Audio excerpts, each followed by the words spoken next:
Hareja, nakatta. Hareja. Nakatta. So, every time na narinig nyo yung nakatta, ang ibig sabihin nun, it's past tense na negative. Ano yung polite form ng naides? Nashi.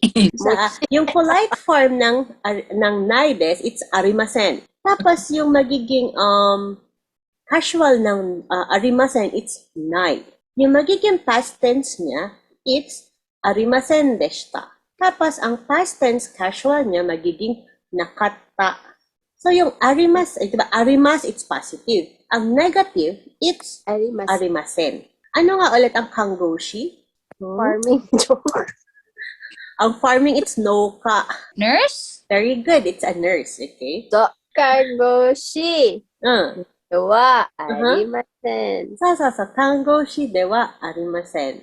Kung magiging casual, magiging? Kangoshi janai desu. Hindi ako nurse, past tense. Kangoshi arimasen deshita. May nakalimutan ka. Ano nakalimutan ko, sensei? Wait lang.